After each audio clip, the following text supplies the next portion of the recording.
When the Son of Man cometh, shall he find faith on the earth? Lord, I believe. Help thou mine unbelief. May our testimonies be as deep and as strong as that of Jacob, who, when confronted by one who sought to destroy his faith, declared, "I could not be shaken."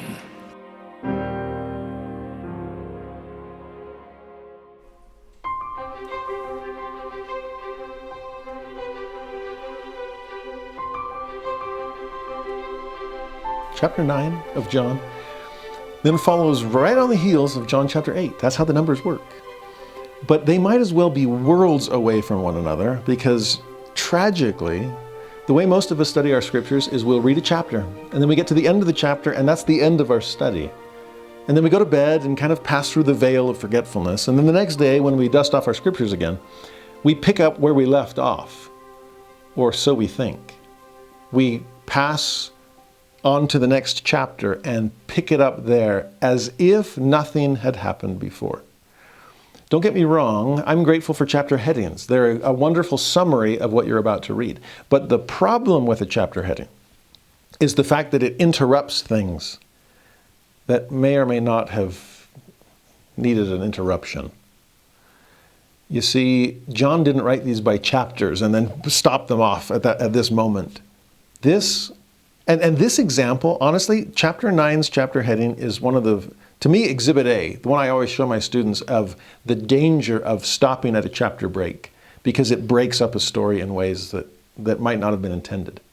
Because if you notice the last phrase of chapter 8, remember the stones are about to fly and the people are picking them up, ready to go stone this blasphemer.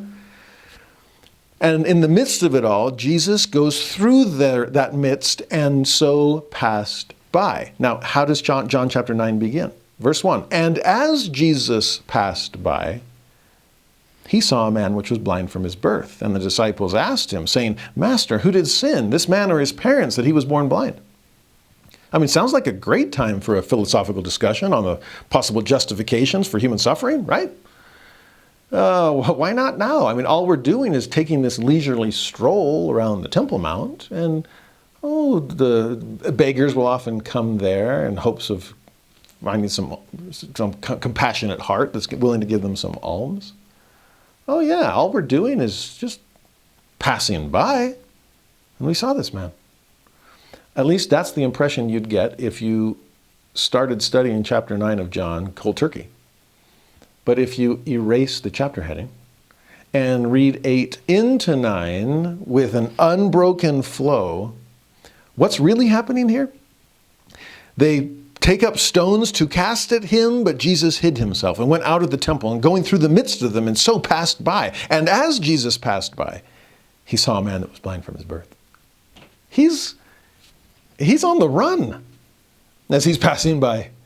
Is he ducking and dodging rocks as they're flying? And now we're going to ask a question that has some deep theological meaning about the cause of this man's suffering? Well, it certainly must be sin. My only question is whose? Now, if Jesus is running for his life, or at least trying to avoid the all-seeing eye of the Jewish authorities, interesting time to stop and take notice of someone who's suffering. It lets you know that Jesus always has eyes to see. Less concerned about his own safety, more concerned about our own circumstances. But notice again what they're hinting at in their question. Master, who did sin? This guy was blind from birth. And, that's a problem. That's suffering right there. And so, since suffering equals sin, whose sin was it? Remember when we studied the book of Job last year, and the common assumption is that since sin always leads to suffering, therefore suffering must always be evidence of sin. And that is not true. Remember, Jesus has been pushing back against that already. We saw that verse in Luke when he was like, what about the people that were killed by Pilate? Did you think they deserved it? No. What about the people that got crushed when the tower fell on them? Were they worse than other people? No. Yes, sin will often, let me say this again. Yes, Sin will always lead to suffering eventually. Okay? But suffering is not always an automatic evidence of sin. Job knew that all too well. Now, in this case, your question then is flawed from the very beginning. But it is interesting that the two suggestions you made as possible answers. It's either his fault or it's his parents' fault, but it's got to be somebody's fault that he came this way. Now, that's one thing. You can say that. You can assume that if something had happened to him later in life. We've already seen Jesus heal a blind man, and afterwards he says to him, "Sin no more, lest a worse thing will come upon you," suggesting you did bring this upon yourself at some point. Okay? And that does seem to be a blindness that came later in life. This one, he was born with it. So wouldn't that suggest it had to be parents' fault? These poor parents that are now raising a blind child, this is going to be taxing on them. They're going to have to be permanent caregivers for this child. We'll meet these parents in a moment. I'm not very impressed, by the way. But is it the parents' fault? They did something wrong and then they got what they deserved with a problem child. And that's one way to take it. But the fact they gave a second option, or did this guy do it? You'd think that it would be more like he's the one really suffering, so he must have done something wrong to deserve it. What a bummer to make him go through it if he's being used as a pawn to punish the parents. That seems kind of weird of God to do. So yeah, it must have been his fault. He deserved it. But then that begs the question. He was born blind. When would he have sinned? And I actually love that realization because it suggests, did they know about premortal life? Jeremiah makes it pretty clear. But the best verses we know about premortality are in the book of Abraham in the Pearl of Great Price. And so it's not that clear in the New Testament. Did they believe that? Was it taught? But this verse hints that it must have been. Otherwise, when would this man have sinned if he was born in the condition of suffering? He must have done something before he was born? Our doctrine would actually allow for that possibility. But notice what the Lord says in response. Verse 3, Jesus answered, "Neither hath this man sinned nor his parents." Okay, so you were wrong on both. It's not A or B, it's C, none of the above.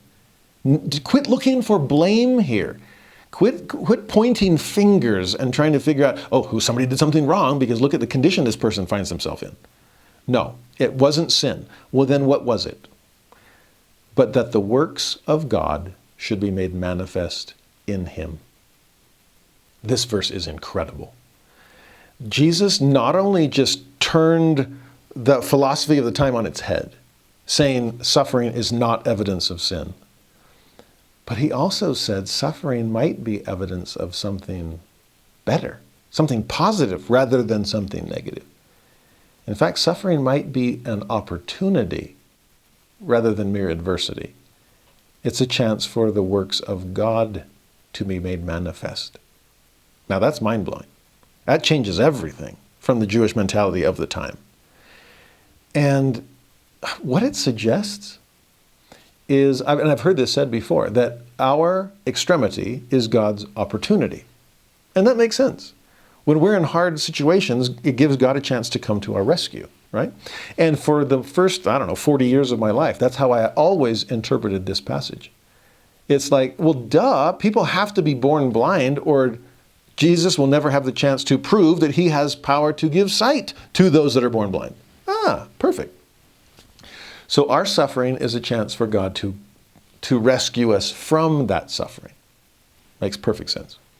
Now, that may be true. In fact, it is. There are times where, because of the situation we find ourselves in, it gives God a chance to come to our aid.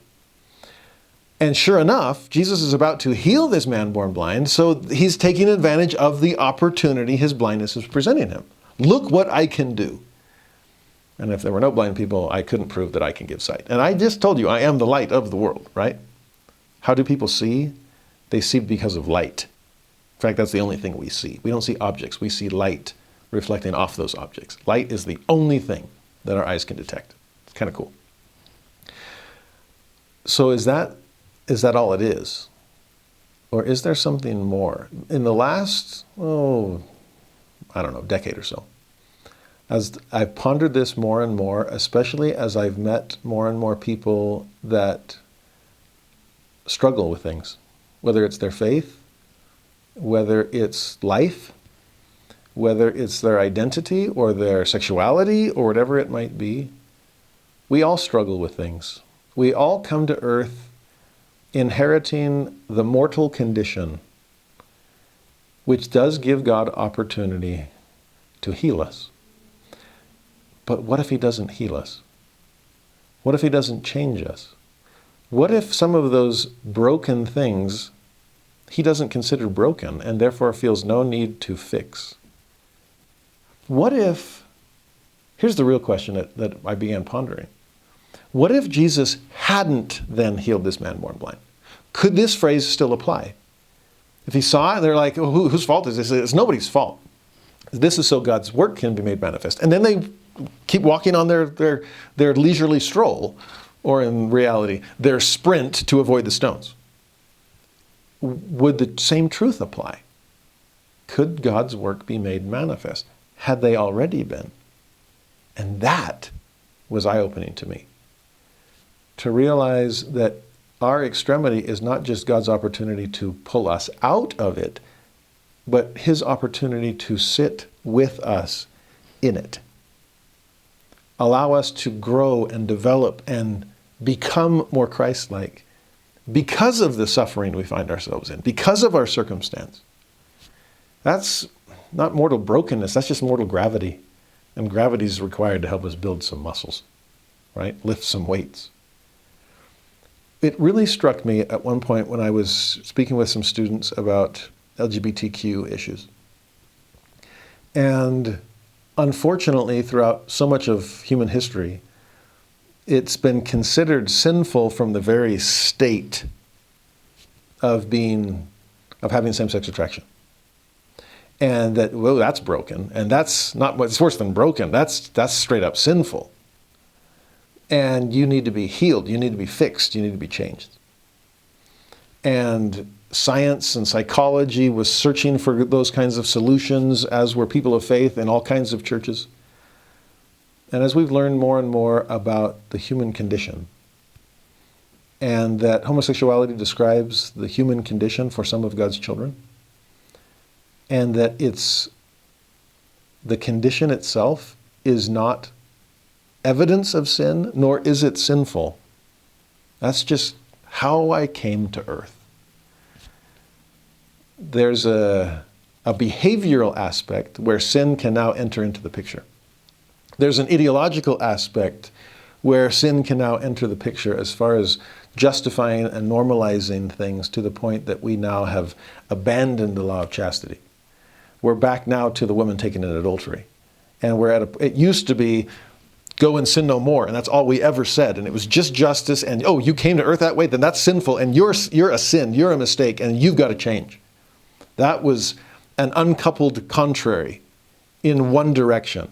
Well, as typically happens, instead of correcting things, we end up overcorrecting things. And what society has done is gone from only saying, go and sin no more, to now only saying, neither do I condemn thee. And you can be that way, and you can act that way, and you can accept that way, and there's law of chastity, what are you talking about? Okay? And we'll just abandon the whole thing. The contrary here is love and law. The contrary here is truth and tolerance. The contrary here is chastity and charity. And if the Lord is asking those in the LGBT community to live the law of chastity at serious personal sacrifice, then everyone else better be willing to live the law of charity at equal self-sacrifice. Part of that is doing what Jesus does here, of not condemning people for their condition in mortality, whatever that condition might be.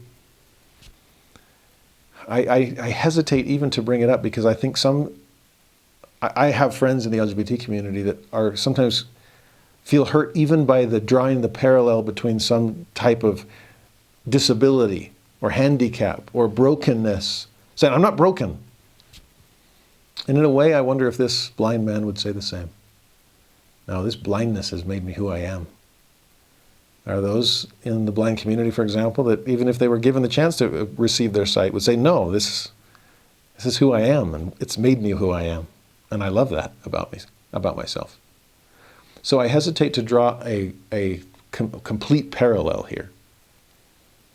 But praying that the Holy Ghost teaches you and delivers this message in the same spirit that I am trying to convey it in. On the one hand, first of all, we're all broken because we're all human. And our brokenness may take different forms, but we're all in need of heaven's help. And that's not to say we're all in need of heaven's healing. Because what if God's works are being made manifest through the exact condition we find ourselves in right now? Not just in releasing us from that condition, but being in that condition. I really pray this is making sense. What I'm trying to convey here is, with this man born blind, and we'll see it play out in the aftermath of this miracle, were the works of God only made manifest in his healing, or had they already been made manifest in him? Had he become something, a certain type of individual that was so spiritually strong, he's one of my heroes, he really, really is. And to be able to focus on what that condition had helped, the characteristics he had developed as a result of that. Oh, he is one worth coming to know. So let's get back to this man and pray that the Holy Ghost helps you see modern application. This man, the works of God have been and are and will be made manifest. His blindness has been a gift, not a curse. It's given him the chance to develop certain attributes, which we'll see played out in a moment. It's given other people a chance to serve him. And perhaps that's another way that the works of God can be made manifest in people's situations. I have a chance to come to their rescue, not just waiting for God to heal them from it. When people deal with chronic illness or lifetime struggles, their caregivers are given opportunities lifelong to become Christ-like in the process of serving them. So it's amazing how much mileage, I hate to even use the word, but how much mileage God can get out of our mortal circumstances. Blessing lives, changing lives, manifesting his works in all kinds of directions. But in this one, notice verse 4 and 5. Jesus says, I must work the works of him that sent me, while it is day. The night cometh when no man can work. So as long as I am in the world, I am the light of the world. And you better believe I'm going to shine. This is the light that allows all people to see. This is the 75-foot candelabras. Okay, this is Jesus shining down on us all. And the night of darkness is on its way. It's coming next spring. And at the crucifixion, there will be darkness all across the land because you've snuffed out the light of the world. But for now, it's still daytime. And I still have time to work. And so let me do the work of God within this good brother. There's a JST of that, by the way, that says, I must work the works of him that sent me while I am with you. The time cometh when I shall have finished my work. Then I go unto the Father. So yes, his time is short, but we still have some time remaining. So verse 6 and 7. When he had thus spoken, he spat on the ground and made clay of the spittle, and he anointed the eyes of the blind man with the clay, and said unto him, Go, wash in the pool of Siloam, which is by interpretation sent. He's sending him to go to do this. And the man went his way, therefore, and washed, and came seeing. Now, by that time, it seems that Jesus is gone. We'll get that detail in a moment. But the fact he comes back or goes anywhere and can see is life-changing for him and for all that know him. Now, like I said, this is a work of God that's just been made manifest. This is incredible, and everyone's going to see that this blind man can now see. But again, don't lose sight of the possibility of Jesus having simply walked away and the same truth applying. Because we're going to see some other works of God that have been made manifest in this man. Now, before we move on to that part, though, what's up with the spit and the dirt and the clay and the washing?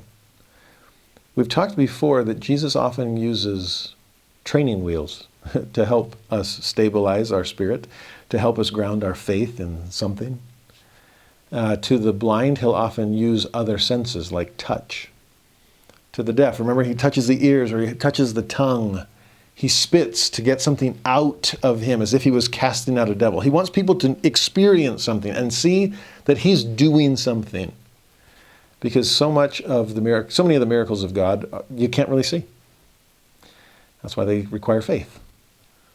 Now, in this case, let's give you some training wheels. Let's give you a crutch. Let's help you sense that something is taking place. But I have sometimes asked my students, which of those elements did the healing? Which one has the medicinal properties? Should pharmaceutical companies be exploring the streets of ancient Jerusalem looking for particular types of dirt? Oh, no. It was probably Jesus' spit, right? Celestial saliva, is that what we need to package and market, mass produce? Or is it the water of the pool of Siloam? I mean, if this is in the aftermath of the Feast of Tabernacles, then the pool of the water from there, I mean, that's the golden vessel and the silver basin and the procession from the priest. My students roll their eyes by now and they say, it's none of the above. It's the power of God. Exactly. Thank you. Then why these other things? To give us something upon which to found our faith. To give us something to wrap our hands around, like literally.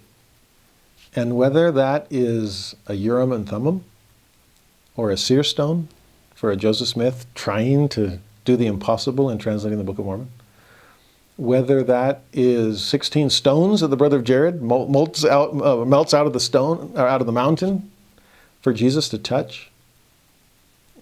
Jesus didn't need stones. He could have just made it glow inside the Jaredite barges. But the brother Jared thought he needed something, so God honored the something. We often need something, whether that is sacramental bread and water, to remember our covenants and the sacrifice of Christ. If it's the baptismal water, to help us realize that something is washing away our sins, even though it's not the H2O. Maybe it's the laying on of hands, or consecrated oil. And in a way, none of those things are required because none of those things are what is performing the miracle. But I am grateful for a God who understands my own blindness and gives me some things to see, to know that he is working his works within me. That seems to be what's happening here. Now, regardless, it all works.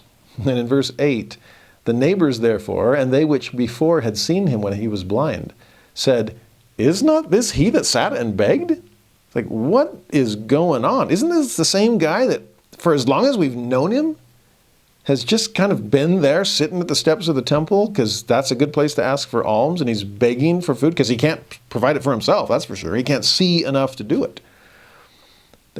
What I love about this one is it's obvious something has changed about this guy. To the point that the neighbors are in disbelief. Like, what happened to you? Is our conversion that deep, that profound, that people scratch their head and go, is that really you? You are so different than what I remember. That's what happens when Christ comes and spits in our eye. That's what happens when he comes and, to say it more reverently, anoints us and asks us to wash. Again, there's something powerful about that symbolism of having dirt in your eye, because that's the clay that he's used, or that's the dirt that he's used with his spittle to make clay. And because of the wickedness of the world and the dirt of this earth, we can't see things as they really are. So what does Jesus ask us to do? He asks us to wash and come away seeing. Wash away the world's wickedness. Wash away earthly dirt. Come clean and come with sight. You'll see the light of the world. Well, what anointing and washing, do those words mean anything to you Latter-day Saints? Especially those who have been through the temple and receive the initiatory ordinances? Who gets washed and anointed in Scripture? Kings do, and priests do. And wow, who does Jesus consider this poor blind beggar to be?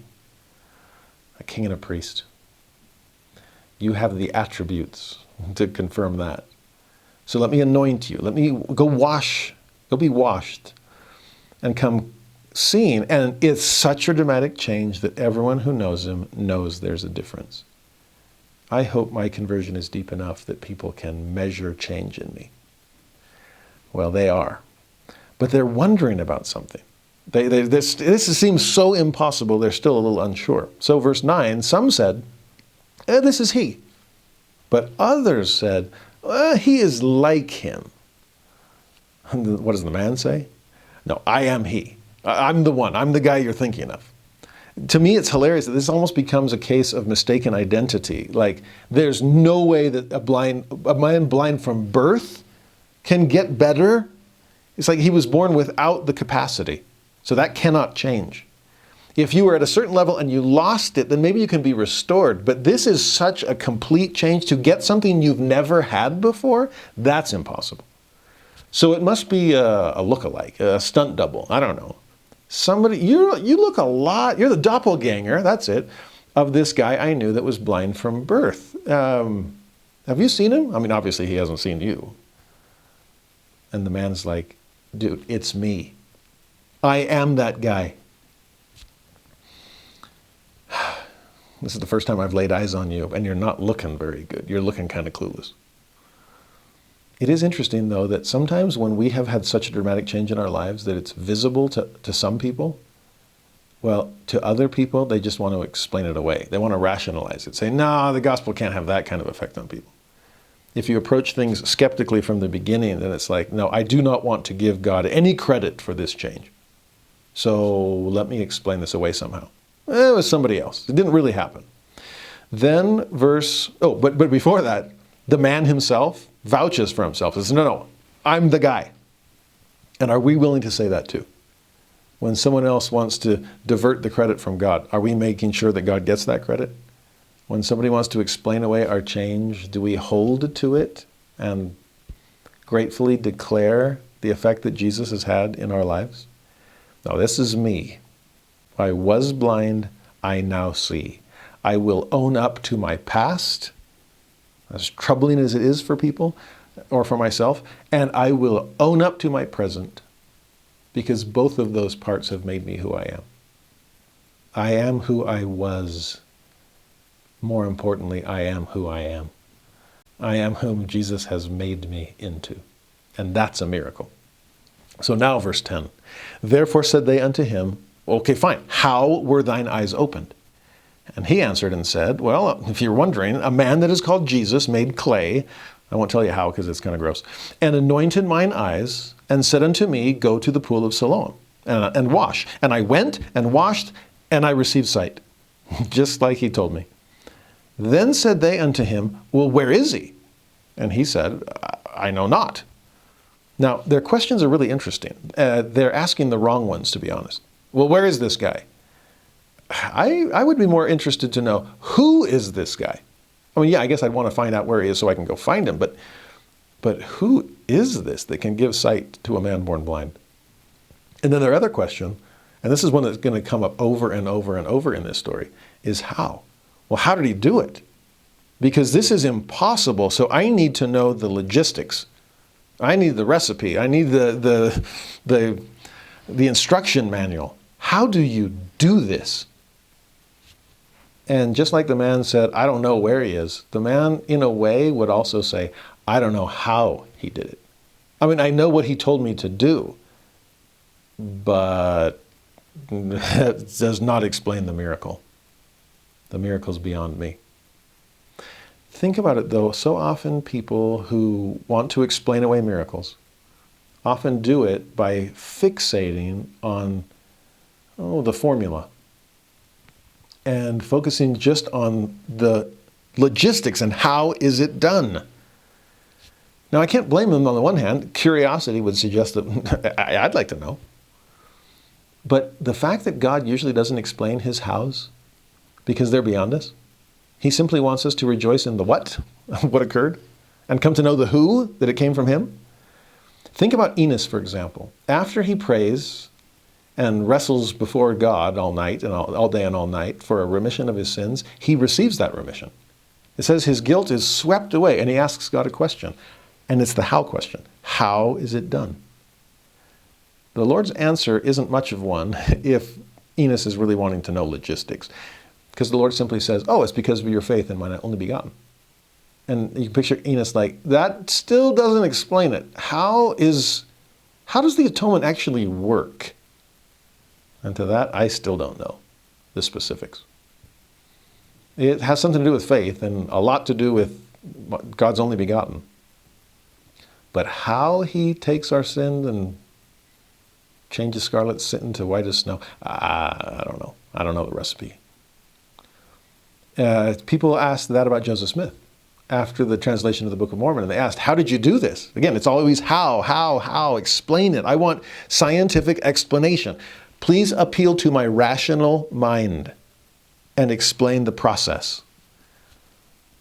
And God doesn't care much about helping us know the process.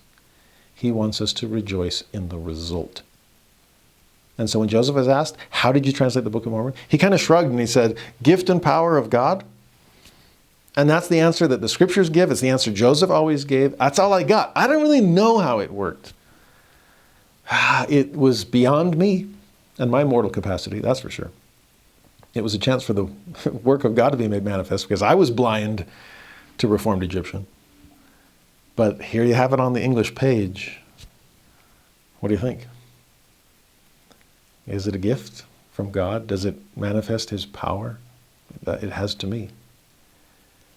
Again, I just worry about those that want to reduce everything to the rational and are unwilling to admit some things I just can't understand because they're beyond mere mortality.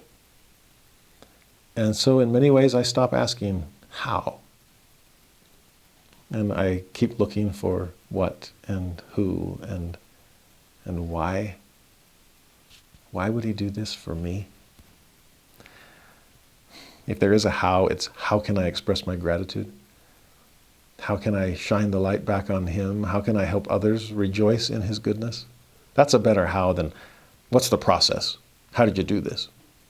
But keep going, verse 13. They brought to the Pharisees him that aforetime was blind. Now we're going to take this up a level. We need to take you to the authorities, okay? Now it was the Sabbath day that Jesus made the clay and opened his eyes. Uh-oh, now that's going to perk up the Pharisees' ear. Like, what? He did it again on the Sabbath? Oh, how dare he? Don't you know that spitting on dirt and mixing? Oh, the mixing. You might as well be a concrete mixer. You might as well be a bricklayer and making your mortar. That is work. And you washing your eyes in the pool of Siloam? Oh, walking there was probably too many steps for the Sabbath. And washing, that definitely sounds like work to me too. Yes, they're going to be up in arms over this Sabbath day upheaval. But now that he's there in front of the Pharisees, they ask him. Again, the Pharisees also asked him how he had received his sight. Again, still fixating on the formula. And he said unto them, it's like, I've already explained this. He put clay upon mine eyes, and I washed them, and do see. Same as what I just explained to you. Makes you wonder, are they trying to make him an offender for a word? Are they kind of keep cross-examining the witness to see if we can get them to trip up over their testimony? Well, he got the same thing twice. Verse 16, therefore said some of the Pharisees, no, this man is not of God, because he keepeth not the Sabbath day. And others, meanwhile, how can a man that is a sinner do such miracles? And there was a division among them. Divisions just like we saw in chapter 7. Divisions like we saw in chapter 8. The divisions keep continuing. And notice the division between them. Some are saying, can't be a man of God. Notice what he did on the Sabbath. That's breaking the rule. Well, technically, no. That's just breaking your interpretation of the rule. That's breaking your tradition. You're judging by appearances again. See what happened. This man can see. That's a miracle. Unlike anything you've ever contemplated. That's what other people are holding on to. It's like, how could he be a sinner? It's like, no, by their fruits ye shall know them. And this person just performed a miracle. This is divinity being displayed. And how can a sinner do something like that? So no, I don't think, maybe my understanding of the Sabbath is off, but what this guy did is truly miraculous. Now, in the midst of all this division, of this stark opinions about Jesus, they turn to the blind man and say, well, what do you think about all this? What sayest thou of him that he hath opened thine eyes? So should he have waited till the next day and done this not on a Sabbath? Or are you okay with that? What do you think? What's your opinion? And the man says, he is a prophet. Now, even that is underestimating things, okay? In some ways, he's gaining his sight in stages. He's seen Jesus as a prophet, not yet fully sees him as the Son of God that he is. But he's getting there, okay? And he has the courage to declare it. Forget the Sabbath. I was healed. And whoever had the power to do that is a prophet, at the very least. I love that he's willing to stand up for the source of this miracle.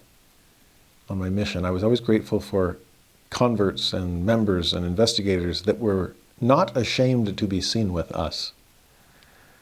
Like this man, this is a prophet, and I'll vouch for that. Now, verse 18, that testimony was not enough for them, so the Jews did not believe concerning him. But notice what they don't believe, that he had been blind and received his sight. You catch this? They're like, so you were faking it, weren't you? And he's like, for my whole life? Are you kidding me? You don't believe that I was blind? You're calling that into question? Oh, if there was one thing that was abundantly clear to everyone, it's the fact that I could not see. This is just plain obstinance on their part.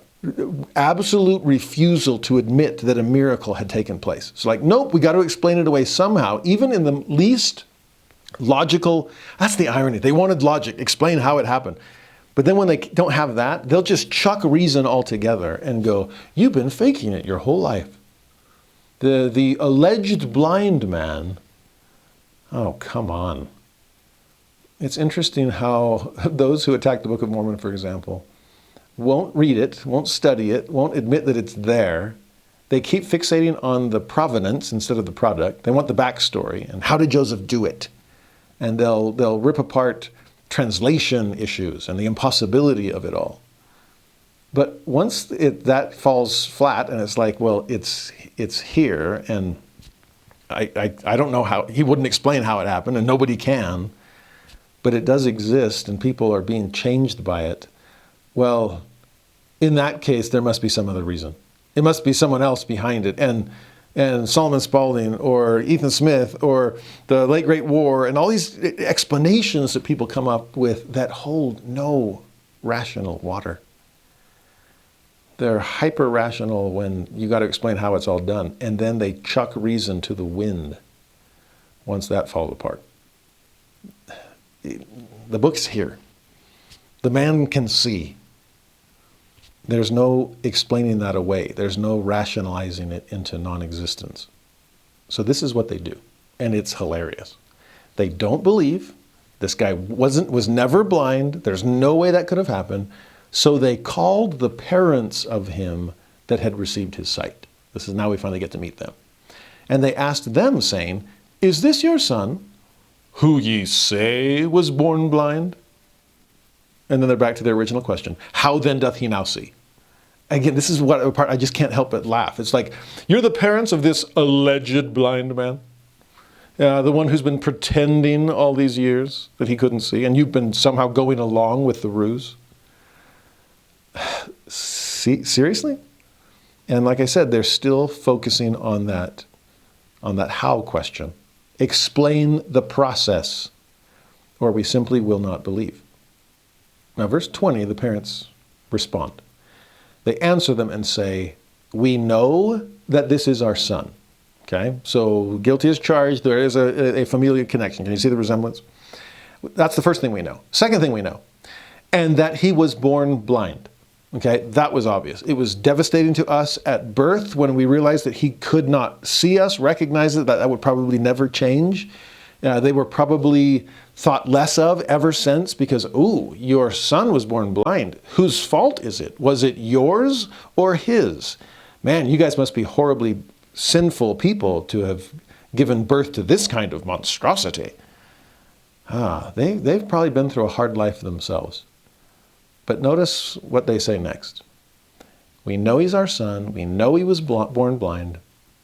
But by what means he now seeth, we know not. So we cannot explain the process. Or who hath opened his eyes? We know not. They don't even know that part. But then they say this, and this is where I lose respect for them. He is of age, ask him. He shall speak for himself. And what's so disappointing about those words is John's explanation for them. These words spake his parents because they feared the Jews. For the Jews had agreed already that if any man did confess that he was the Christ, he should be put out of the synagogue. Therefore said his parents, he is of age, ask him. So that's why they were saying it? They weren't like, isn't this amazing? Let's all give testimony together of the incredible miracle that our son has experienced. No, it's like, they're kind of washing their hands of the whole thing. We know he's our son. We can't deny that. We know he was blind. There's no refuting that. But everything else, I can neither confirm nor deny these rumors. I cannot explain how it happened. I don't know who gets the credit. I'm just going to avoid the whole thing. And since he's old enough to speak for himself, I refer every question back to my client, my son. I'm not going to respond for him. And why? Because they feared. They were afraid of what people would think. They were reeds shaking in the wind. They were, there's a great phrase from Elder Maxwell, they were afraid of being cast out of the secular synagogue. I mean, if I admit that I believe in miracles, then I'm going to be looked at like an idiot. If I can admit publicly that I'm a religious person, and I'm a person of faith, then they won't take me seriously at my job or in college. Oh, it's cancel culture, and let's cancel your spirituality. Let's cancel your religious beliefs. These parents hiding behind their son, using him almost as a human shield, make him respond to those questions directly. I don't want to lose my seat in the synagogue. What, you'd rather lose your throne in the kingdom of God? Really? Oh, talk about being short-sighted. Talk about being spiritually blind. It's compared to those parents. And again, I want to cut them as much slack as I can as far as probably being misjudged through their entire lives, or his entire life, I should say, their sons. But at the same time, this fear of man, this peer pressure, unwilling to fully rejoice in the miracle that their son has experienced and try to find out who offered that gift so that they could praise the gift giver as well. No, none of that is happening. They care too much what people think. Compare that to the man who said, nope, I'm him.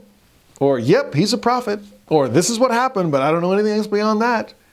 This man has developed incredible strength of character. How's that for a work of God that had already been made manifest?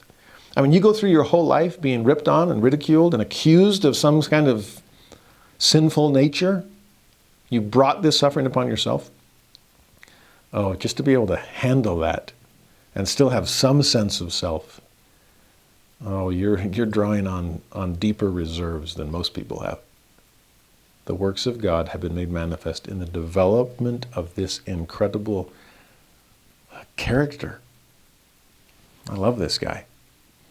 Now, he shines even brighter in a moment. Verse 24. Then again called they the man that was blind, and said unto him, give God the praise. We know that this man is a sinner. So now they're overstepping their own knowledge. What, you know he's a sinner? Other people were like, how could he sin if he can perform these kinds of miracles? But no, they just don't want any more evidence that Jesus is the Christ. Remember, the man said the name. I don't know, some guy named Jesus did this. And they're like, dang it. He's always doing these amazing things. And he's always doing them on the Sabbath. How do we keep him from gaining more notoriety among the people? Because they're going to keep following him if this news continues to spread. So no, he's a sinner. We know that. If a miracle happened, then eliminate the middleman and give God the praise instead. Now, the man answers, and I love his response. This again shows the depth of character. Whether he be a sinner or no, I know not. I can't pass judgment. I don't care to. Because one thing I know, and here it is, that whereas I was blind, now I see. Remember those great lines from Amazing Grace? I once was lost, but now am found, was blind, but now I see. That's how this man responds. I don't know the logistics, I can't explain the process, but I can prove the result. I am exhibit A that a miracle took place. I'm changed. I am the guy that was blind and no longer is. And whatever happened, I don't know all the details. I know precious little, but I know the result it's had in my life. Remember, if any man will do his will, he will know of the doctrine. Remember that pragmatist epistemology? This is pragmatism. I don't know, but I can see. Can you see? There's something profound about that kind of testimony. When people say, oh, Joseph Smith was not a prophet of God because of this and that and other, and messiness in church history, and there's so much faith crisis that surrounds Joseph Smith. I'm waiting for the person that's humble enough to say, you know what? I don't know everything.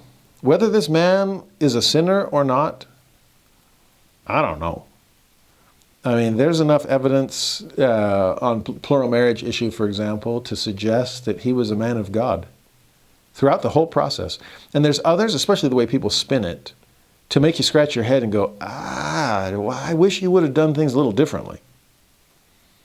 Was it right or wrong?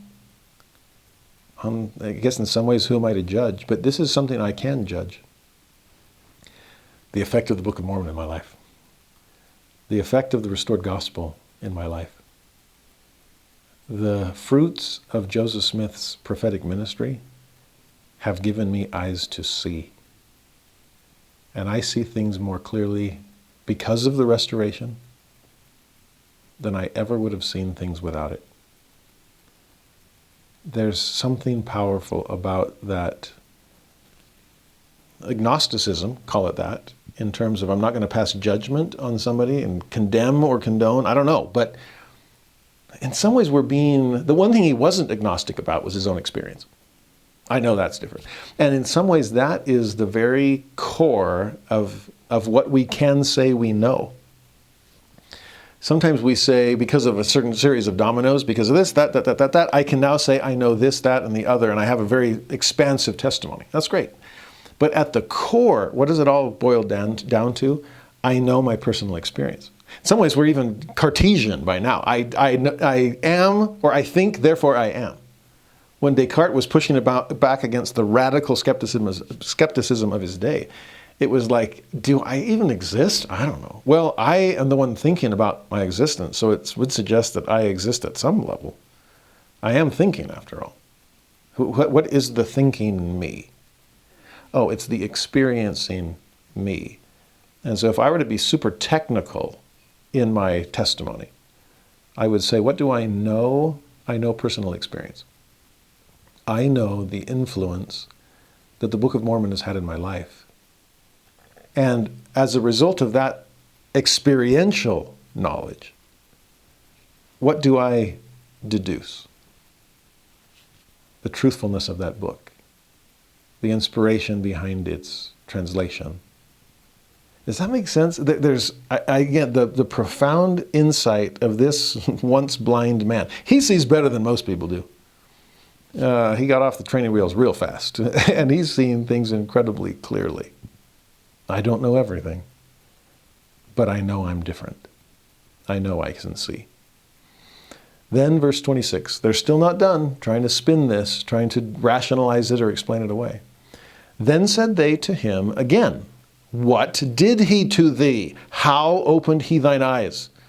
They just can't get past that. The inexplicable, the ineffable, the non-rational, the supernal. No, we have to boil it down to something I can weigh and measure. That's not how spiritual things work. That's not how religion or faith functions. But they keep asking, and he keeps answering. He answered them, I have told you already. And now he starts getting a little snarky, and I love him for it. and ye did not hear. Wherefore would ye hear it again? Will ye also be his disciples? I love this guy's personality. Again, the works of God were made manifest in all these years of toughening, kind of stiffening his spine and thickening his skin and being able to handle people's accusations.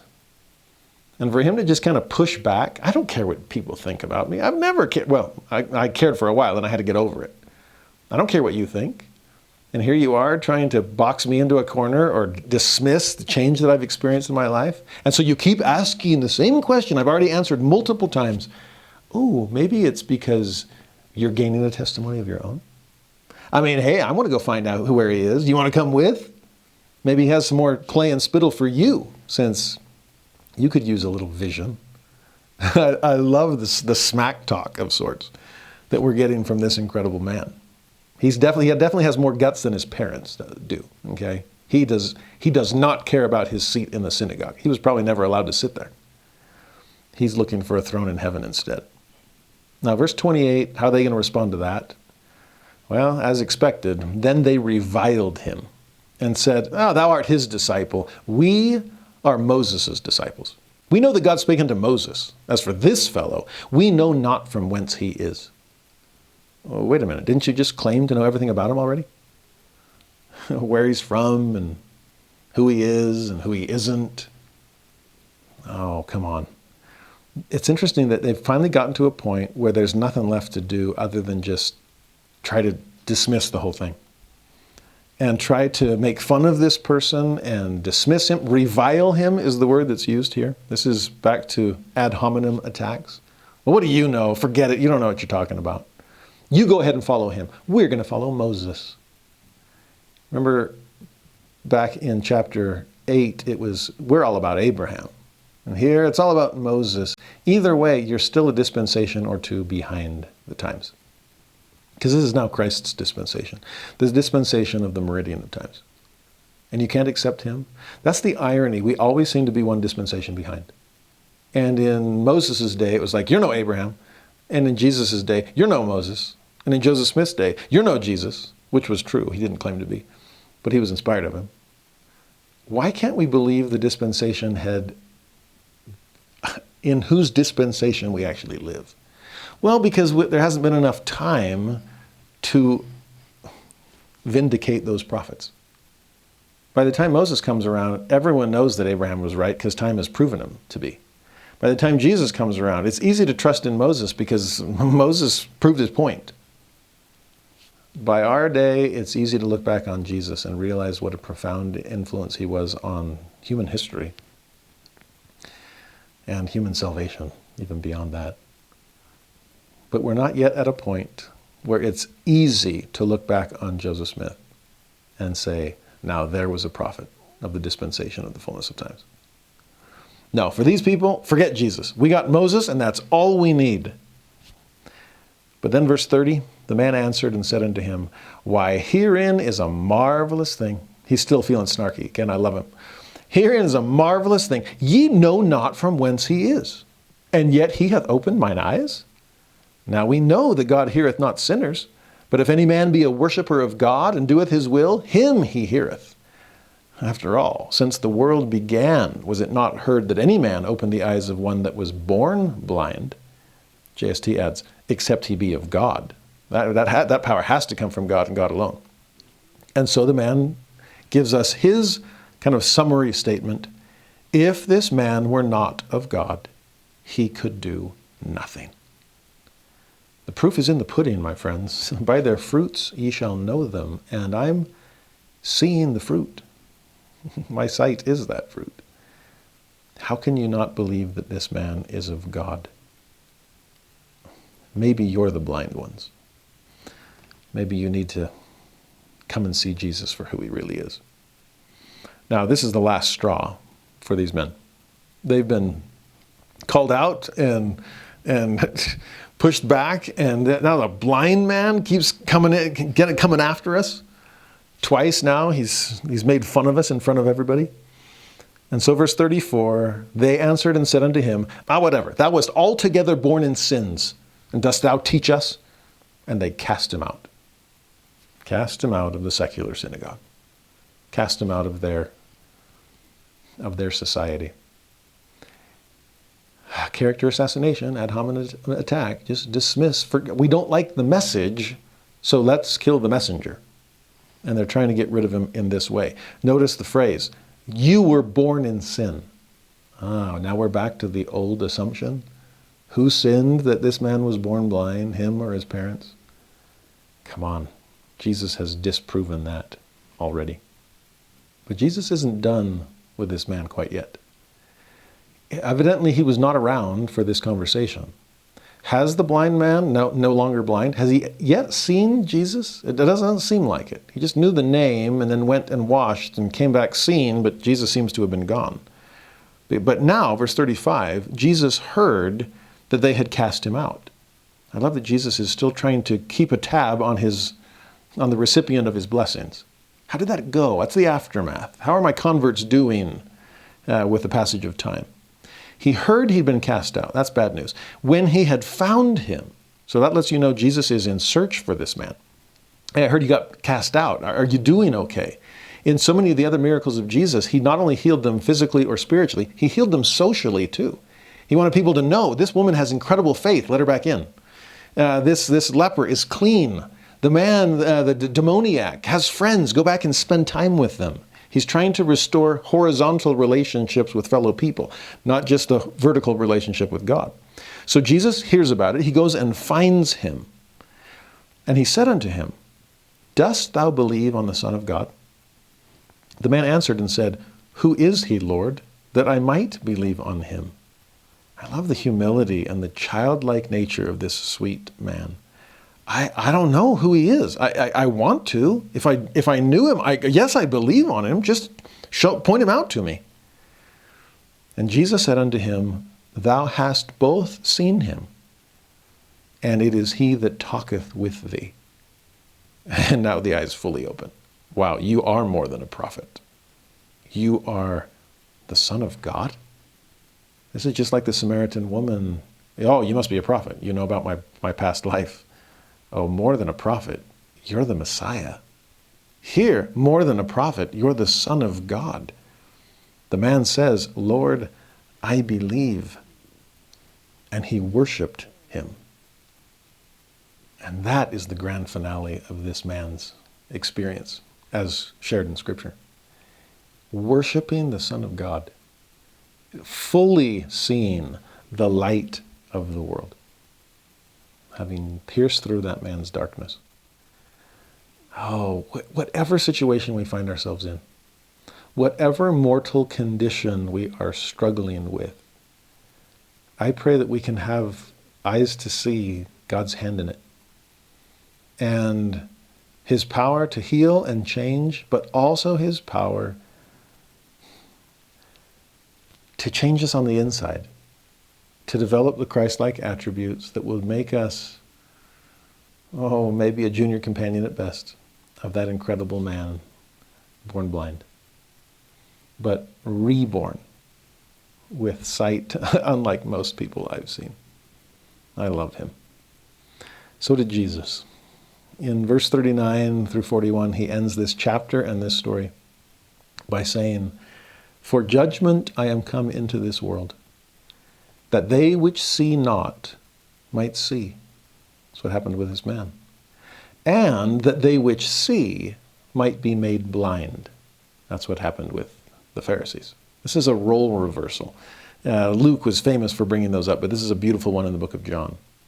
Now, some of the Pharisees which were with him heard these words, and they sound like fighting words like usual. And they said unto him, are we blind also? Jesus' response is interesting. He could have just smiled and nodded. He could have just said, of course, you are of your father the devil. But he's a little softer this time. This time Jesus said unto them, if ye were blind, ye should have no sin. But now ye say, we see, therefore your sin remaineth. Kind of cryptic there, but amazing what the Lord is hinting at. You see, if you admitted you were blind, then you would have been sinning in ignorance. And that's no sin at all. That's okay. You didn't know any better. You didn't see clearly. But since you're claiming to see so clearly, then you are accountable for your sins. You are responsible for the mistakes you make because you're doing them with eyes wide open, so you say. See, the issue here is not whether or not we sin, since we all do. It's whether or not we know what we're doing. It's the hypocrisy that he's most concerned about here. It's the pride. It's claiming sight and then falling blind, as opposed to having the humility of admitting to the Lord, I don't see things as clearly as I need to.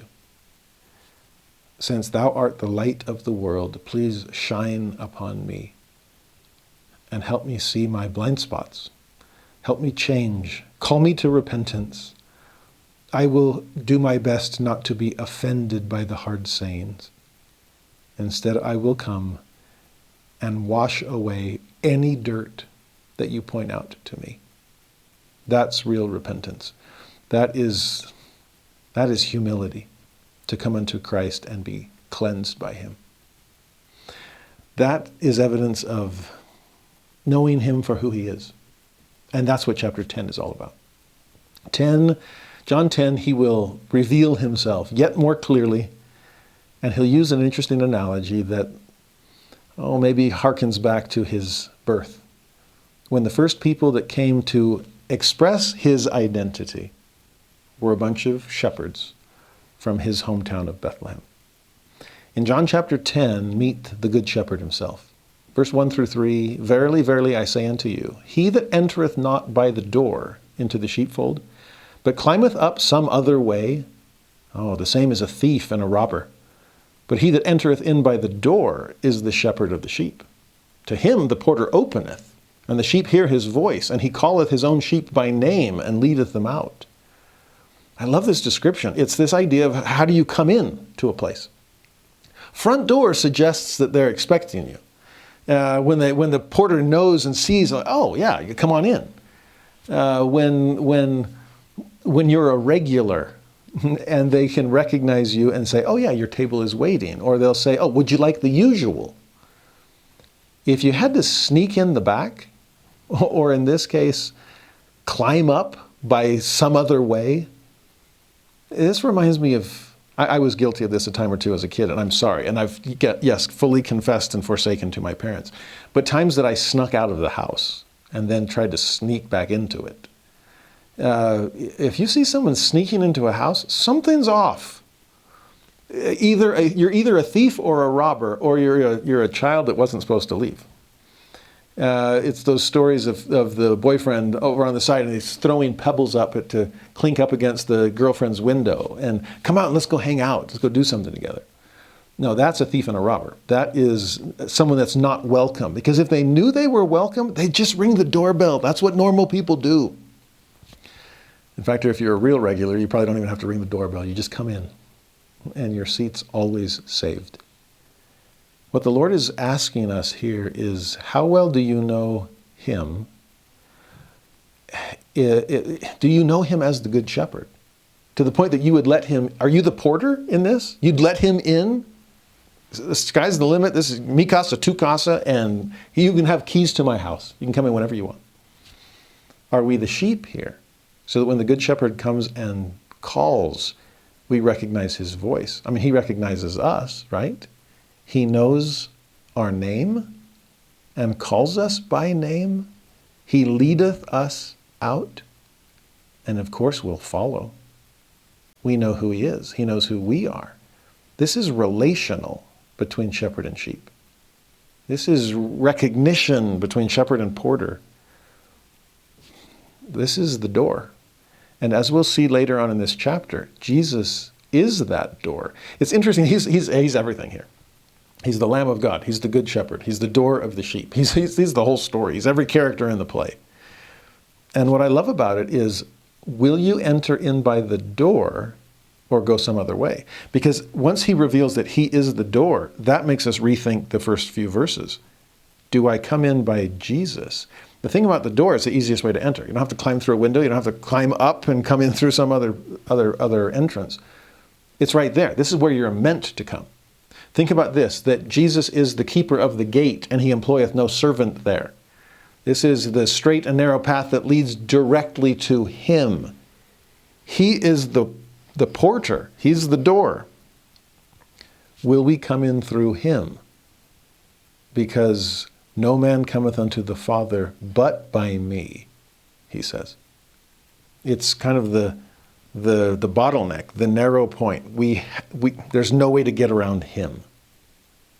He will be our ultimate judge, but also our ultimate advocate. He is the door. And are we willing to come into the kingdom in his way? Or are we trying to kind of wrest control of the entrance requirements and say, no, I'll come into God's kingdom, but I'll do it on my terms. That suggests that you're usurping the throne. You think it's your kingdom because you're making the rules. No. There's a great verse in 1 Nephi where it talks about them being gathered in and doing it in the Lord's way. This comes at the end of 1 Nephi 15, verse 14. It says, they shall come to the knowledge of their Redeemer and the very points of his doctrine, and here's why, that they may know how to come unto him and be saved. This is coming unto the Lord on the Lord's terms, not on ours. Are we humble enough to admit we can't see and that we need the light of the world to shine the way? Okay? Or like, no, I'm doing it my way, and God needs to change his rules. Now, for what we just read in 1 through 3, and what we're about to read for the next few verses, think about how these verses should affect us if we're the shepherd. How well do I know my sheep? Do I call them by name? Do I lead them in the right way? Do they follow? And then ask yourself also, how do these verses affect how I view myself if I'm the sheep? Do I recognize the Lord's voice? Will I follow him wherever he leads? Do I know that he knows me? And do we have a relationship? So think of those two questions with verse 4 and 5 now. When he putteth forth his own sheep, he goeth before them, and the sheep follow him, for they know his voice. And a stranger will they not follow, but will flee from him. It's not just that they don't follow him, they run the other way. Like this is somebody faking it. This is not the kind of person. This is a wolf in sheep. This is a wolf in shepherd's clothing. For they know not the voice of strangers. Interesting how much of this boils down to the voice. Do I know the voice of the Lord when he calls? Can I discern the promptings of the Spirit? I love the verses in section 18 of the Doctrine and Covenants, where they keep receiving these revelations from God. And some are wondering, is this just Joseph making this stuff up? And the Lord clarifies that really, really clearly. This is Doctrine and Covenants, section 18, verse 34 to 36. These words are not of men, nor of man, but of me. Wherefore you shall testify they are of me and not of man. And it's not just my words. Listen to this one. For it is my voice which speaketh them unto you. For they are given by my Spirit unto you, and by my power you can read them one to another. And save it were by my power, you could not have them. Wherefore you can testify that you have heard my voice and know my words. That's one of my favorite passages about Scripture study.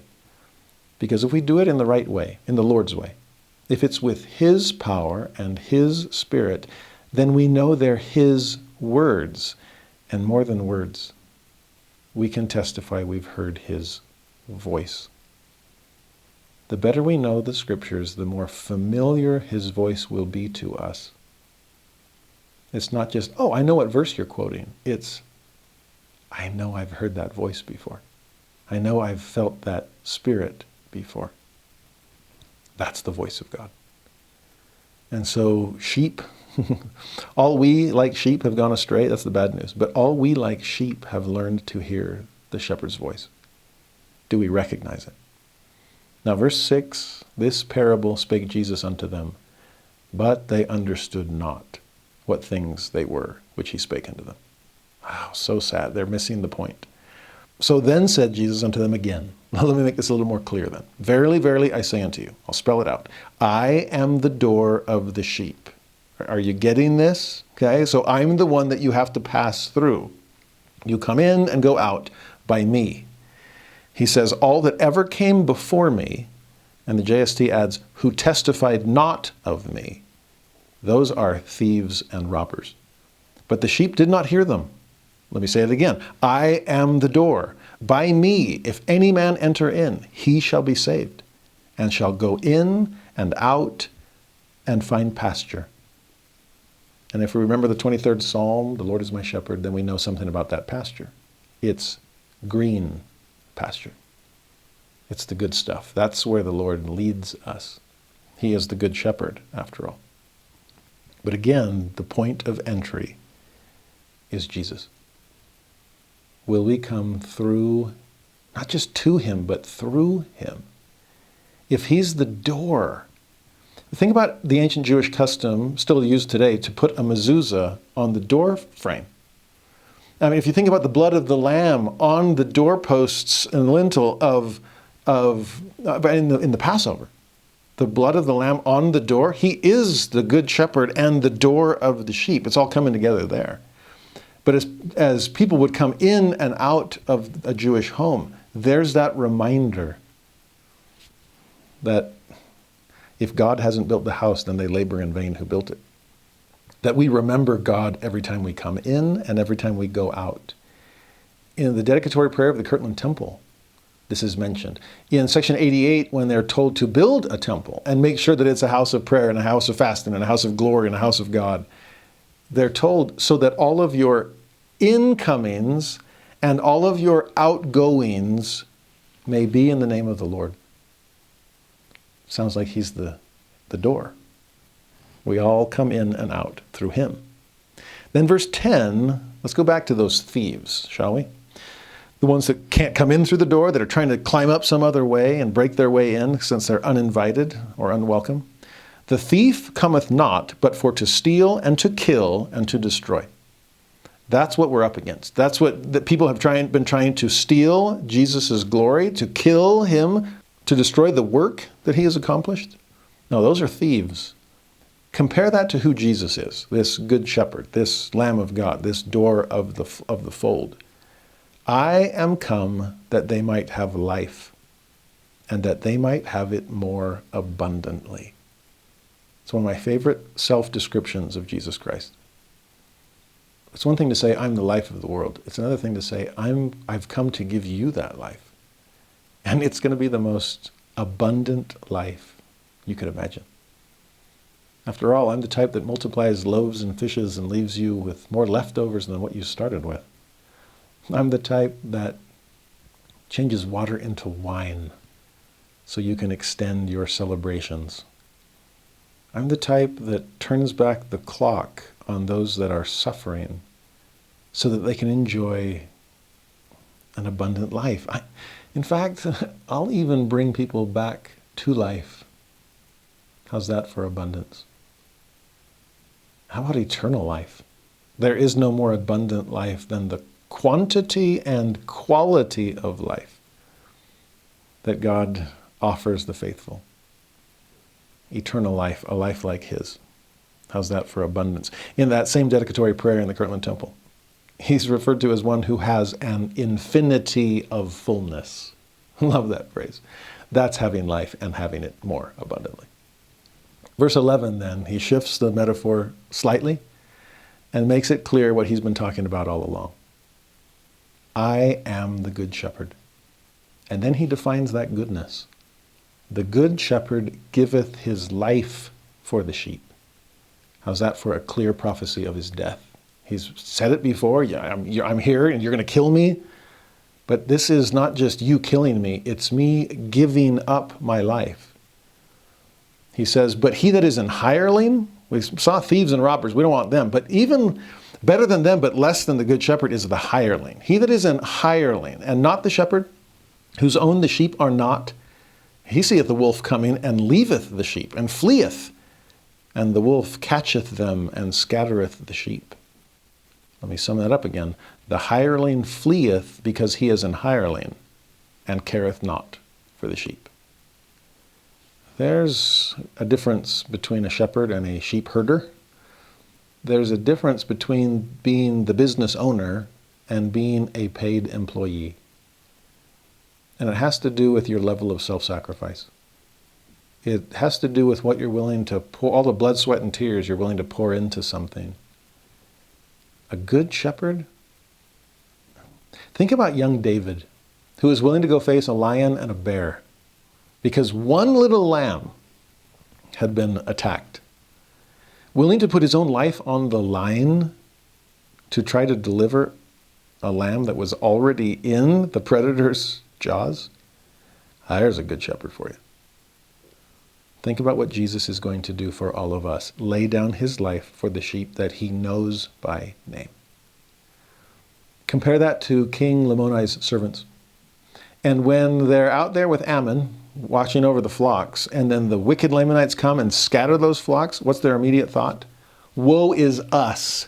We're going to get killed because the king cares about his sheep more than his shepherds. Well, don't blame them, or don't blame him. You're the exact opposite. You care more about the shepherds than the sheep. Yours is kind of a self-centered self-protectiveness, like, oh no, we're goners, we're dead. They never mention the sheep. And what's become of them? And who's going to provide for them the green pastures and the still waters? And they're at the mercy of the merciless Lamanites who scattered them. It's not till Ammon speaks up and says, we could go after them. That would save you guys, right? I mean, if we preserve the flocks, then if we preserve the sheep, we preserve the shepherds. Am I understanding the king's logic? And the Lamanite servants are like, yeah, that would work. It's like, yeah, then all we have to do is go find the sheep. If you focus more on them, you'll come out better yourself. So let's go find the sheep as quickly as we can. We'll bring them back to a place of water, and then let's protect them a little better than we did. I'll go face the enemy. Genius, they think. These guys were just hirelings, and they fled when the Lamanites came running. Not Ammon. He faced the foe and battled them in order to preserve the flocks of the king. Ammon was a good shepherd. Well, Jesus is the best shepherd of all. He says it in verse 14, I am the good shepherd, and know my sheep, and am known of mine. How well do we know the Lord? How well do we let him know us? Is there a relationship here? He says, as the Father knoweth me, even so know I the Father. There's a real relationship there. And I lay down my life for the sheep. He's saying it again. Then this all-important phrase, and other sheep I have which are not of this fold. Them also I must bring, and they shall hear my voice, and there shall be one fold and one shepherd. Now remember earlier when Jesus said, I got to go, and where I go you can't follow, and they immediately thought Gentiles? Well, they're going to think Gentiles here too, but that's not who he's talking about. He's not going to go personally minister among the Gentiles. He's going to send his apostles to do that, especially Paul. Where does he go instead? He goes to other sheep of the house of Israel. In 3 Nephi, when Jesus appears among the Nephites, he quotes this verse and says, you know what? That's all I was able to tell the Jews because of their hard-heartedness. They didn't get any more than that because they didn't want any more. What else could they have learned? They could have learned of you, my other sheep. You weren't lost lambs. I knew exactly where you were. I'm the good shepherd. And I came to minister among my other sheep. I came to teach the same sermon on the mount, now at the temple. After all, it's one shepherd with one flock that he's trying to gather. And in fact, he even says to them, the Jews thought I was talking Gentiles. I wasn't. I'm talking you. But while I'm talking to my other sheep, can I tell you of my other sheep? Because there's still more than just the Jews and the Nephites. There's the lost tribes scattered across the earth, and those are my other sheep. And they too must hear my voice. Someday there will be a gathering of them back to the kingdom, and a gathering of their words back into an expanded canon of Scripture. I'm looking forward to that day. But these other sheep that the Lord has, not of the Jewish fold. He cares about them all. Then verse 17, therefore doth my Father love me, because I lay down my life, that I might take it again. No man taketh it from me, but I lay it down of myself. After all, he says, I have power to lay it down.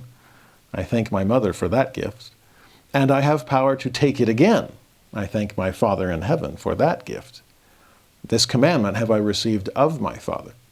Great hint at Jesus' dual inheritance, his proving of contraries, his high and low Christologies. Thanks to mortal Mary and the humanity she gave Jesus as an inheritance, he could die. He could lay down his life. But thanks to his divinity, his high Christology, he could raise himself up again. He could take life back in the resurrection. I do love also what he said about the Father's love. He loves me because I laid down my life. But expand that. Why did he ask me to?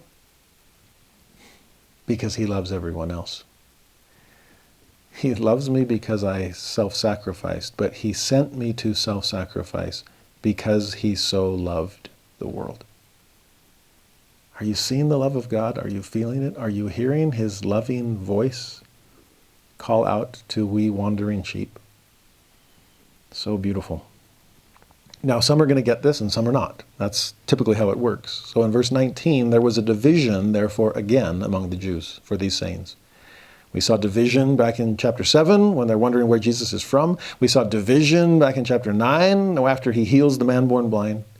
Every time Jesus does anything, people are going to divide over what they feel about him. In this case, many of them said, he hath a devil and is mad. Why hear ye him?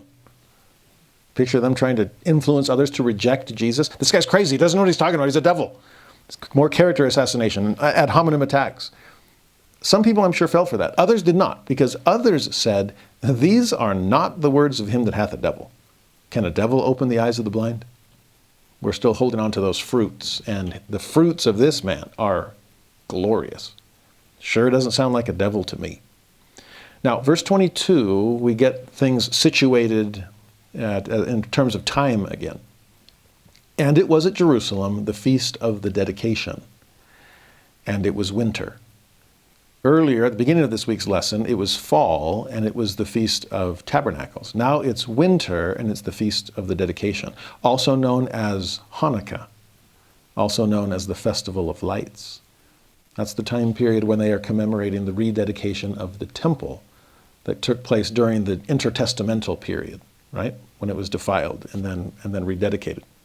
And so during this feast, this Festival of Lights, we saw lights at the Feast of Tabernacles, those 75-foot tall menorahs.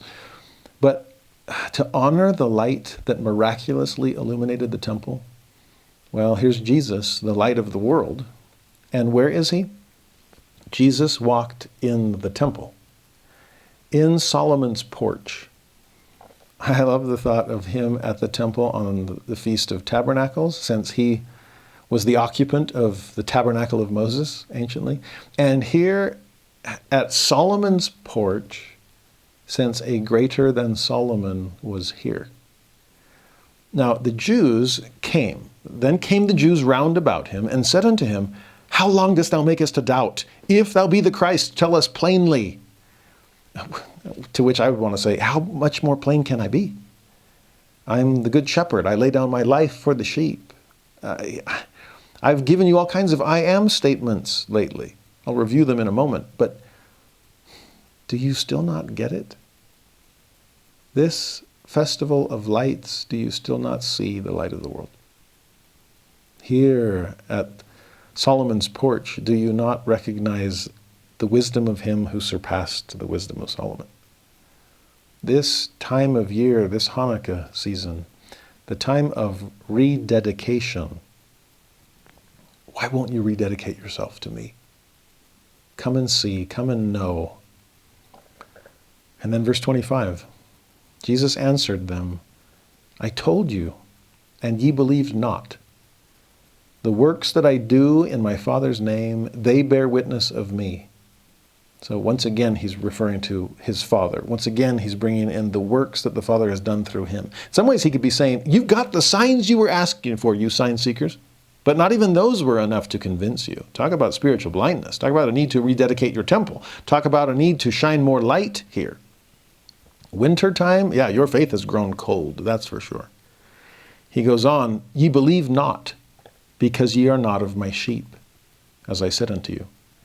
My sheep hear my voice, and I know them, and they follow me. This goes back to the idea of who's on trial here, Jesus or you? And your response to Jesus says more about you than about him. Remember that? None of the rulers are fallen for this. Well, that says a lot about the rulers.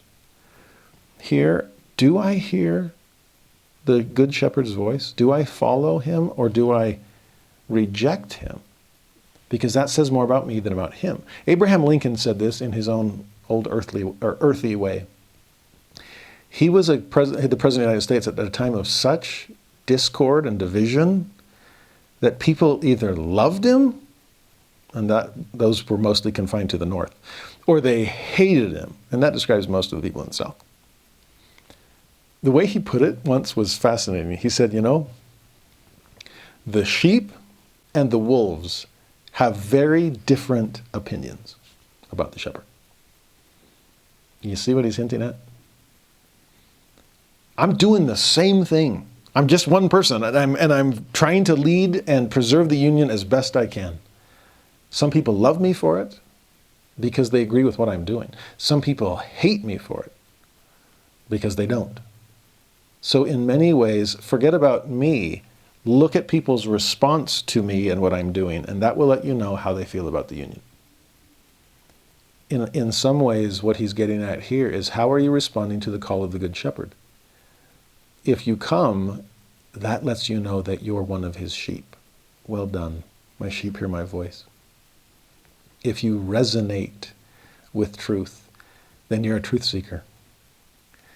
If, on the other hand, you fight back and push back against those things, he's still the Good Shepherd.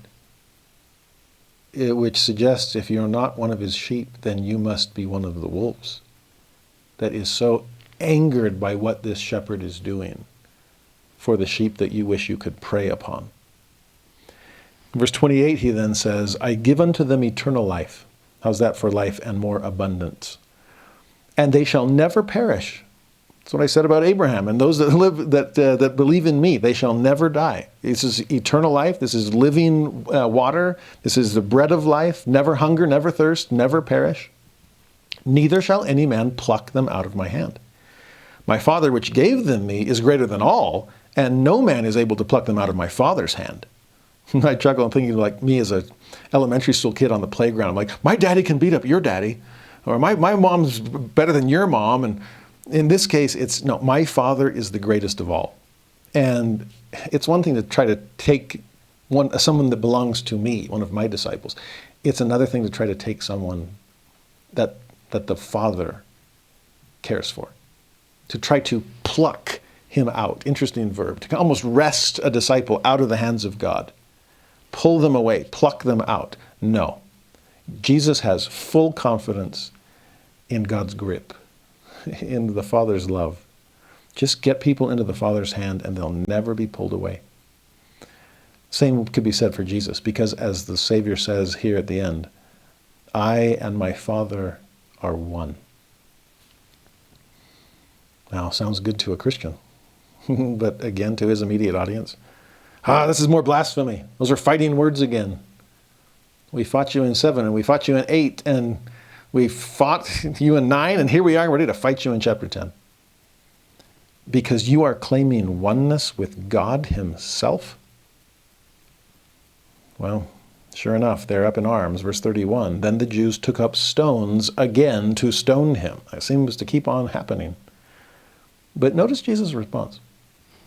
He maybe hung around the man born blind enough that he got a little snarkiness here. Now, I'm not saying Jesus is snarky, but what he says is interesting. He just looks at them with stone in hand, arms cocked and ready to fling, and he says, many good works have I showed you from my Father. For which of those works do you stone me? How's that for calling them out? Oh, you wouldn't stone the woman taken in adultery even though she was guilty. How about stoning the sinless Son of God? What did I do wrong of all the Father's works?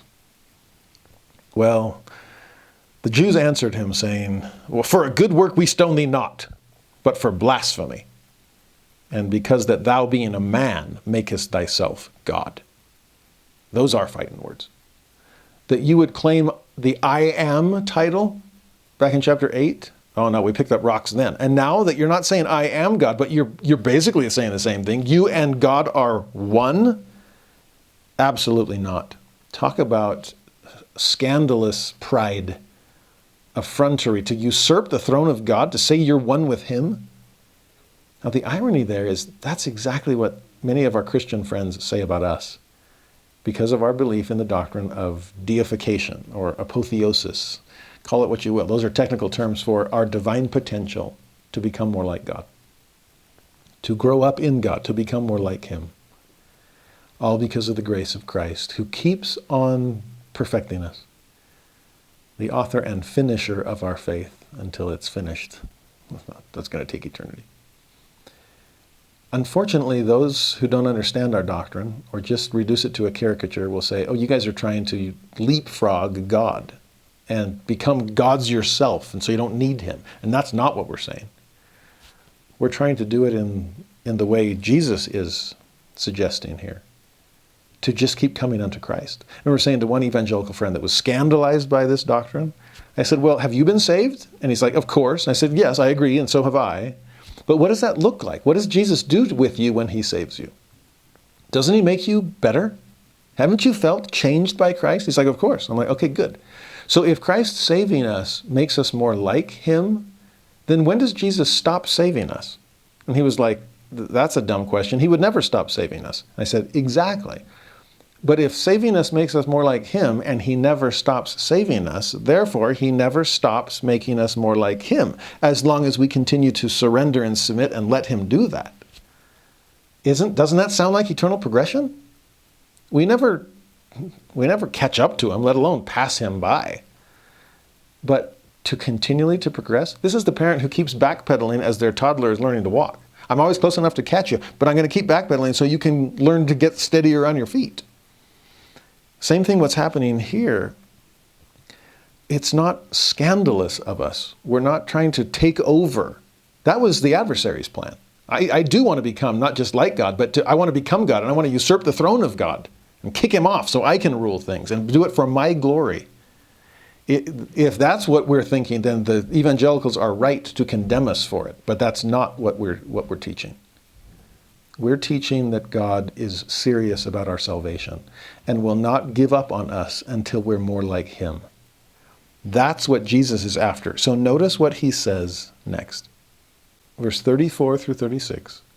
Jesus answered them, "Is it not written in your law?" So here's Jesus knowing his scriptures and quoting scripture to a very scribal group of people. "Is it not written in your law, I said, ye are gods?" Now that's a lowercase g, but still, to call us mere mortals that? What he just quoted there, by the way, is Psalm 82, verse 6, which reads, "I have said, ye are gods." Again, lowercase g. "And all of you are children of the Most High."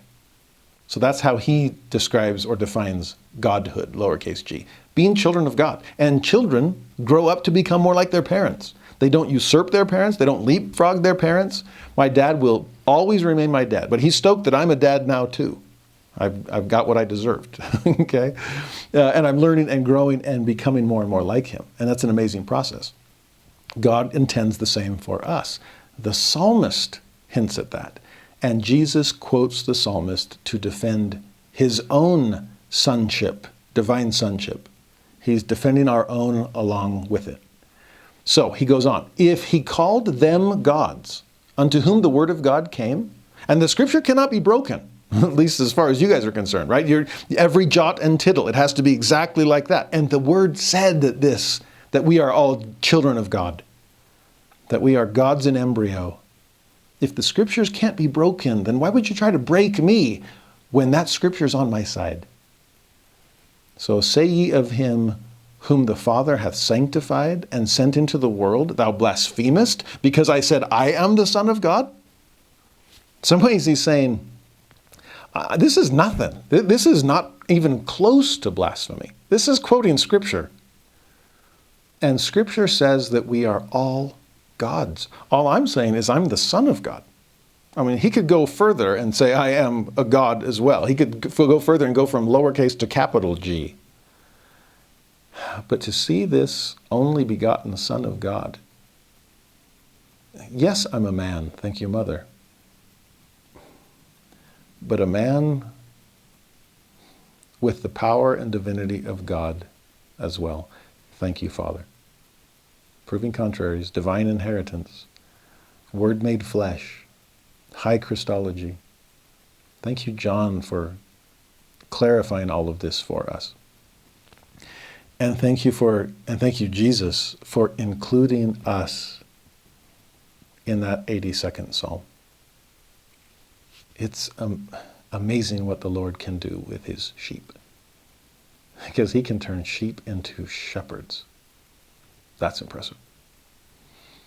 And so, verse 37, Jesus nears the end of this discourse. If I do not the works of my Father, believe me not. I mean, fine. By their fruits ye shall know them, as I keep on repeating. So if I'm not doing what God would do, then reject me, be my guest. But if I do, though ye believe not me, please believe the works, that ye may know and believe that the Father is in me and I in him. This is not about me. It's about the Father's work, and he's trying to work in you. So look at these works. See the Father in them and surrender to the Father. You'll come to know me along the way. This reminds me of Nephi's final words in 2 Nephi 33 when he's like, you know what? If you don't believe my words, that's okay. Just believe Jesus, since these words are about him. Of course, if you do believe Jesus, you believe these words because they are his words too. But I'm not confusing ends and means here. Okay?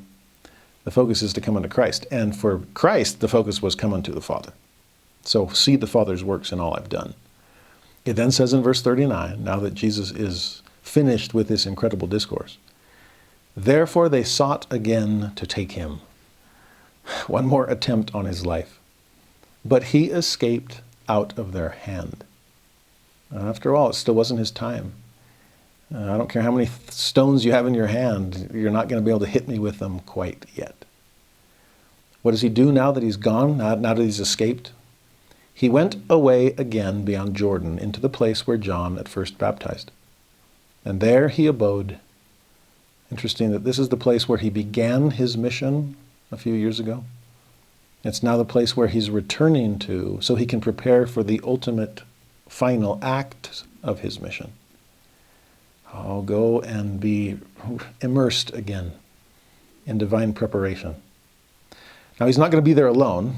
The chapter ends, many resorted unto him and said, John did no miracle, but all things that John spake of this man were true. And many believed on him there. They're admitting, we didn't need miracles to believe in John. John, we knew he was telling the truth. He spoke with courage and conviction and spiritual power. And what did he always talk about? Not about himself. He talked about this guy, about Jesus.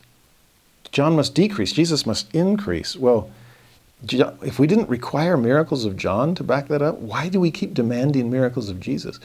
Especially since Jesus has already given us so many. Kind of clueless on our part. We should probably just believe in him. Yeah, you think? We should probably go and come unto him. Yeah. Now we're getting there. These are good sheep that are beginning to exercise greater faith in their good shepherd. They're starting to see Jesus for who he is. And it's Jesus who is helping them do it. Because here in the book of John, over and over, more than elsewhere in the Synoptics, he's very clear about who he is, high Christology and all. Let me review a few of his I am statements, most of which we saw today, or this week anyway. From a few weeks ago in John 6, he says, I am the bread of life. And then today, this week, John 8, and again in John 9, I am the light of the world, towering above the candlesticks, giving light to the blind. Or how about this one from the end of John 8? Before Abraham was, I am. The ultimate I am statement. Or what we saw just now in John chapter 10. 2 times, I am the door of the sheep. And then another repeated statement from this chapter. I am the good shepherd. Here at the end of John 10, I am the Son of God. How's that for clarity? We still have a few more I am statements yet to come. I am the resurrection and the life. He is that life. It's a life that is more abundant than any other life we could live. The woman taken in adultery saw that and changed everything. The man born blind saw that and came and worshiped. Do we know who Jesus is? Do we understand the great I am through some of those I am statements? We have seen so much division in this week's material. We saw so many people fighting against one another about their opinions about Jesus, and we saw so many of them fighting Jesus himself, refusing to believe. My friends, I pray that we are good sheep, with the ability and willingness to recognize the good shepherd. I pray that as we've been studying his words, we've heard his voice and felt his power and been drawn toward him by his love. He is the good shepherd who will lay down his life for his sheep. And as a result, the Father loves him because the Father loves us.